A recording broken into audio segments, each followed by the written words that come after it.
What's good, YouTube? It's your boy DMI, aka Nia. We're about a quarter into the NBA season, so there's no more of this. Oh well, if this happens, this happens. We are at this point to the NBA season where we kind of are getting to know these teams a lot more than we originally did, and teams like the Minnesota Timberwolves and the Utah Jazz are starting to kind of fade as teams that we originally thought were going to be a lot better than they were. Even teams like the Brooklyn Nets are starting to come back. Teams like the Miami Heat are starting to come back. And right now, I think this is a really, really appropriate time to give you a really in-depth top 10 list that I have for the 10 best teams in the NBA. And this comes after some of these really good cold streaks, really good hot streaks that some of these teams are having. So, yeah, let's just talk about it. So first off, the team that I think I've talked the most about this year is actually the Golden State Warriors. Earlier in the year, when they were four and like six, 4-7, it was really bad for them. I was pretty much on their, tail about they got to be better than this. They got to be playing a lot better basketball than what they are right now. And right now they're playing some of their best basketball. Klay Thompson has been bouncing back. Looking at his last 5 games, ever since the Phoenix game, he's actually bumped his percentage up to 40%. Even though he's still taking like really really bad twos, I still think that he's able to kind of just light up the floor. The last 4 games that he's played in thus far, 25 points per game, 50% from the field, 60% from three.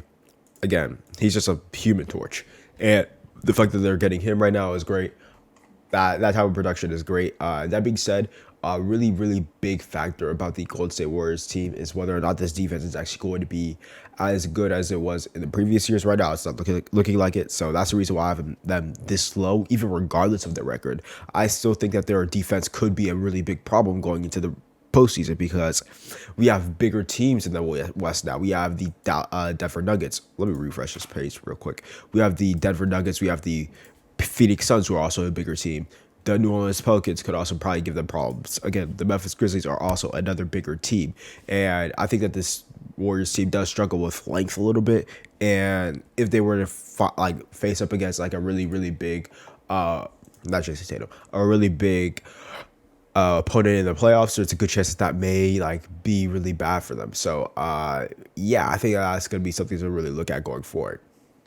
The Memphis Grizzlies are also in at least the same caliber of the Golden State Warriors, in my opinion. I do have them at 9. The reason why I have them at 9 is because I think that I just have a lot more consistency with both on both sides of the ball. Again, they're a better offensive team and defensive team as of thus far. And I think I have a little bit more faith in the supporting cast around Ja Morant than I do have in the supporting cast around Stephen Curry. Stephen Curry has undeniably been one of the best, if not the best player in the basketball world over the last 20 games. Don't get it twisted. But I don't think that his supporting cast is as good as I would say like a Desmond Bane. Desmond Bane has definitely been one of the best players thus far. Dillon Brooks has been playing really, really lights out basketball, even though he's shooting not the best percentage from the first field goal percentage. Jaren Jackson Jr. has been going crazy too.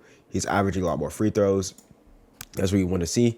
And if you guys didn't notice, he's actually averaging a lot less fouls, which could be a really, really good part of this defense. If this defense is able to not foul as much as they have been recently, that could be a really, really good thing going forward for them, because if he's able to really just unlock his defensive side, averaging 3.2 blocks with not even that many fouls, that's going to be crazy. So that's going to be something to look at. I think that overall, Jaren Jackson may eclipse Draymond as a defender this year. That's going to be something to look at.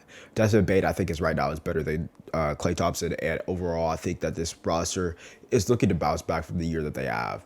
Not only that, but they're actually not averaging that much turnovers. The turnover percentage is actually really high, really low, which means that they're one of the better turnover teams. They aren't turning the ball over that much. They also aren't letting up that many defensive rebounds. Again, the offensive rebound percentage is really, really high. They're one of the best rebounding teams in the NBA. And overall, I do think that if this team were to match up against a team like the Golden State Warriors, I think that this team would actually win, contrary to last year. Because, again, Ja Morant is Ja Morant. If he's averaging the same amount of points that he averaged last year against the Golden State Warriors, or even then, just 30 points per game, I think that this team definitely would win against the Golden State Warriors. Now we have the Los Angeles Clippers. This team is hard to grasp. I would say that if Paul George was just on this roster and he's just like there consistently, this team would definitely be like right here. If not, maybe a little bit higher. If Kawhi was a little bit more consistent in terms of the games that he plays, that would also be something to really look at. But right now they are out and they just don't have like a realistic turntable. Like return table, they just aren't coming back as soon as you want them to. They're also one of the worst offenses in the NBA, excuse me. And that's just gonna be something to really look at. However, they are one of the best defensive teams in the NBA. Their net rating is also pretty much in the negative, which is really concerning to me. But honestly, that doesn't matter to me that much because I think that Paul George has been having like a really monster year. The first couple of games for him have not been impressive at all, but ever since then, he's actually been playing a lot. The Kawhi situation, though, is really, really concerning. It's really, really concerning if you're a Los Angeles Clippers fan. And if we're at the point where we have to look at this in kind of the way that you wanted to, I think that Kawhi Leonard may not play even 30 games this year. We're 20 games into the year, and he's only played 20% of the games. It's really concerning for me.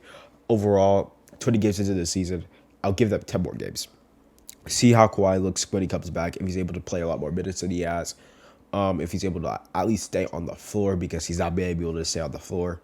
And if he's able to at least come back in the next 10 games, maybe they can race higher. But overall, my preseason pick to win the NBA championship has been the Los Angeles Clippers. I would 100% back that down. I would 100% put my faith into the Boston Celtics, the Milwaukee Bucks, and the Denver Nuggets a lot more. So, yeah. I think that the Los Angeles Clippers are definitely a fine team. They're one of the best defensive teams in the NBA, but the thing is, they are not ready to win a championship yet because of the Kawhi situation. Let me check the time real quick so I can like see how I'm doing. Okay, so we have enough time to talk about all these teams kind of in depth. I think that this team is definitely it's like an enigma, honestly. Look at like their best players have not been playing that many games. Like it's crazy, but they're still winning games. I think that once this team is able to become like what I think James Harden is going to come back soon, probably in like 2-3 weeks. Tyrese Maxey is probably going to come back soon as well. Yeah, he's going to come back probably in the next 2-3 weeks, as I said before. But the thing is with both of these teams is that, or at least this team, this dude Embiid has been putting up some monster stats. He's been putting up some monster stats. He's averaging some crazy numbers for the free throw line. He's just one of the most dominant players in the NBA in terms of how good he's been at the offensive end. Like, no one's going to stop him. Tobias Harris, I was about to say Tyrese Maxey, but Tobias Harris is also a solid offensive piece. But I want to say one thing. Also their depth has been like much better than the first couple of games. You know, they have like 3 players averaging 10 points off the bench. That's some really cool to look at. But overall, the key to this team is to be healthy. If they're healthy, I think that they're going to really just bounce back and be one of the best teams in the NBA. That's the reason why they're actually up this high. Right now, they're one of the best defensive teams in that. Like, as you guys know, I'm a really big fan of defense. As I'm gonna do my top 20 list, I'm gonna set it up this next video. I'm going to start making the script for it, and it'd be really extensive. But as you guys know, I'm going to be a more defensive heavy type of person. And if they are able to really consistently have this many people on the defensive end just clicking in, even with Joel Embiid not being the best as he was in the first couple of games, man, this team is going to be unbeatable. And this is more so just them right now. I think that this team is going to jump all the way from over here if everyone's healthy. So that's going to be something to really look at. I think that the Philadelphia 76ers are definitely one of the best 4 teams in the NBA, in terms of the Eastern Conference at least, because they just don't have enough people on their roster right now, but they're still going crazy. The Pelicans, their defense has actually been really, really good very, very lately, which is very, very good to see because this team is definitely, they did not have the best defensive recognition earlier in the season, but yeah. Now, Zion Williamson is honestly one of the more underrated players as of this far, we have not really heard that much about Zion recently, and that's actually really concerning because he's one of the best players in the NBA. He's averaging a really, really efficient 25 or 22.5 points per game. He's one of the better playmakers, at least for his position, and he's just a really good offensive engine. But overall, this offense is going to be very, very dominant. They have multiple 20-point per game scores, multiple 10-point per game scores, and overall, their defense is like with Larry Nance Jr., even a guy like Brandon Ingram, Herb Jones, Jonas Valanciunas are able to really just do it on both ends. CJ McCollum is honestly a really good addition to this whole roster. Brandon Ingram is probably going to be one of the better two options in the NBA thus far. And overall, I do think that this offense and this defense is able to put up some really fantastic numbers. And even though the three balls have fallen as much as it should, they have one of the best 2-point percentages. They have the best field goal percentage. Like, they're crazy. They're crazy. They're just one of the better teams in the NBA in terms of just scoring the ball. That's the reason why they're up so high. Opposite effect for this team. The reason why I have this team a lot lower than I would originally. Let's say if it was like the first 10 games of the season, this team would be up here. Like, I'm not gonna lie, they would be second only to Milwaukee Bucks. Shout out Giannis. But the only reason why I have this team a lot lower is because they're actually suffering a lot of injuries right now. Not only that, but they're honestly falling a little bit in terms of these standings. They're losing a lot more games. Ever since this game, they've lost, 7 games. They've only won 5. They're having a really bad streak in terms of that. But overall, does my opinion of this roster change? Hell no. The team still has the firepower to really just put up some monster stats, even though some of their players have been injured thus far. I think that this team definitely has like a really good defensive core with Evan Mobley, Jared Allen. They are able to really just do a lot. And even then, people buy into the system like Kenny Osman, D Wade, Lamar Stevens. They're just really good. One of the better 6 men of the year last year. We have Kevin Love. He's able to put up a lot more stats. If I were to say one thing about this roster is that I think that this team just needs another. Well, they already have 3 ball handlers, but I think overall, if this team were to get a little bit more wing depth, I think I would like that a little bit better. Overall, though, I don't really mind this team. I think that this team is definitely one of the better teams in terms of the defense, and that's the reason why I have them so high up, even though they have been going through this losing streak. Overall, I do think that this team does need a little bit more firepower again, but right now, I would still say that they're a contender in the Eastern Conference. All right, I'm going to talk about the Denver Nuggets a little bit less because I think I already talked about them a lot for the last couple of years, or not years, but like the last couple of times I've talked about some of these teams. Nikola Jokic is obviously one of the best offensive players of the year. He's probably the reigning MVP. Well, he's probably going to be the MVP if you just look at records right now. Kentavious Caldwell-Pope has been going crazy in terms of his shooting spree. Like, he's actually one of the best shooters in the NBA right now. Something crazy. Jamal Murray has been looking really good off of his injury. He's starting to play a lot more minutes, look a lot more comfortable on the court. Same thing with Bruce Brown, where he's just looking a lot more comfortable on the court when Nikola Jokic is there. They just have a bunch of firepower too. This defense is also not as bad as it may seem. But again, I think that another thing about this team that I really want to look at is how they just have a bunch of shooters. Like, they're one of the best shooting teams in the NBA.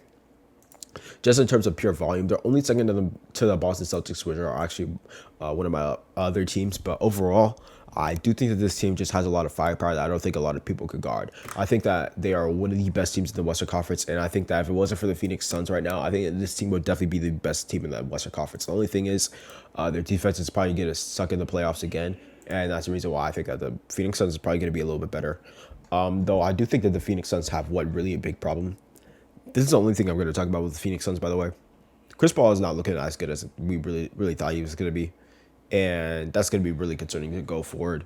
While I would say that this team, we already know this team. We already know what the Phoenix Suns are going to look like. We already know how they operate. But with a guy like Chris Paul falling this flat, even though Devin Booker has been taking a leap, it's going to look really concerning for them going forward. So, yeah, I think that the Phoenix Suns are definitely up this high. They have the best record in the Western Conference, but at the same time, you have to be a little concerned of where they are right now. And overall, I've just done extensive videos on both of these teams, so I don't really want to look at how they are operating right now. But just know the 2 best teams are in the East right now. These are interchangeable with me, but I do think once Chris Middleton comes back, it's going to be like this. But overall, yeah, it's been your boy Nehemiah, aka Neo. And I hope you guys are having a great one.